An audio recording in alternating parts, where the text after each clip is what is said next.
think there's a lot of unemployment already, and the EU makes it a lot easier for people who've been brought up in other countries to come over and take jobs when people who've been born and brought up in this country are unemployed and desperately looking for work. So I don't think it helps at all. In 2003, Tony Blair, the Labour Prime Minister, decided that the new members of the European Union, 8 mostly East European countries, should become full members as far as we were concerned, in the sense that if you were Polish or Estonian or whatever, you could live and work in the United Kingdom. So members of the European Union, we couldn't stop these people coming in. Since the start of 2004, the employment of British-born people in Britain has gone down. Okay, I'm just looking at this document here where I've gone through these figures. The employment of foreign-born people has gone up by 1.8 million. Okay, roughly half of these people are from Eastern Europe. I haven't proved beyond any sort of finally proved that those people coming in to take jobs in our country meant fewer jobs for British-born people, but it's pretty likely, isn't it? And let's be clear in particular that the employment prospects for young people have deteriorated markedly in the last 10 years. In this sense, our membership of the European Union has destroyed British jobs. And we must consider the problem of migration from both ends. As Dimitris says later, economies are drained of their best, most energetic and well-trained people. There's fewer people to provide vital services there, and there's a shrinking tax base. Depopulation in some places, such as rural Latvia, is as severe as the Black Death in the Middle Ages. Whole counties have only a few old people living there. So what we have ended up with is 30% unemployment in Greece, the highest in the European Union, and 75% unemployment among the young, again the highest in the European Union. Our young are leaving and going to other countries to work, and Greece is losing, its youngest and best talent as a result. I remember, I know, probably my parents' generation saying a long time ago people could just pick and choose. My aunt wanted to leave a job, went to another and got it straight away, and that just does not happen in Britain anymore.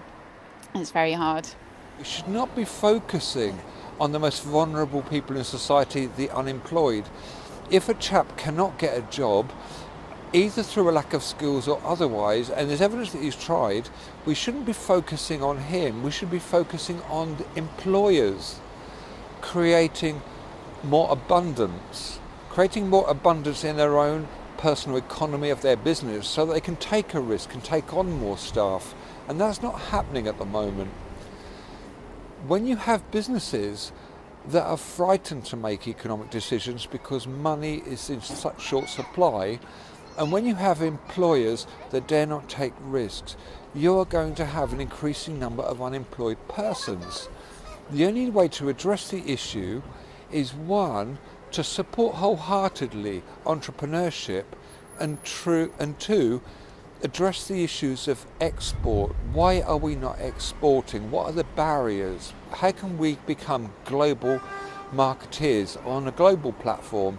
These things are important and they're not being addressed. Instead of this global view and removing obstacles for entrepreneurs, we've been obsessed with this ideology of building Europe, and this looks responsible for a lot of our long-term problems. European think tanks said that Greek rates of owner occupancy are abnormally high. So they have imposed ridiculous taxes on property, including first homes. And that, combined with ever-shrinking incomes, will mean people have to effectively let the Inland Revenue confiscate their house because they can't pay the taxes on it. So what you have here is people's houses across the country would be confiscated by the state to support European banks. I wish things never come to this state in this country, but when your country has been taken away from you, when there's no law, when the constitution and democracy has been taken away from you, and when you're no longer a sovereign country but you're under occupation legally, there is no place for right and left. People from all political backgrounds should unite to claim back their country and their democracy. And that's what the PAM is about. To claim back our country, to claim back our democracy, leave the Euro and the European Union, have our own currency, and also correct the injustice with the current debt, and write it off, because we had paid it in the past.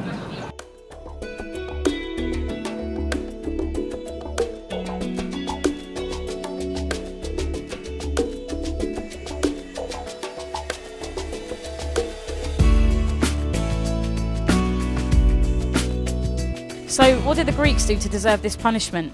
They lost their savings, their livelihoods, and even their houses have been confiscated if they can't pay the new taxes. When they were told that everything was all right, it depended on the magic of the EU. They believed what their politicians told them. So when they were told it was okay to borrow, they borrowed. When they were told it was okay to spend and buy, they spent and bought. But they should have questioned it. They didn't question it because they were told that if they didn't go along with it, that bad things would happen. And if we're told that bad things will happen if we don't go along with it, like millions of people would lose their jobs, then maybe we should be a little bit more doubtful, just to be on the safe side.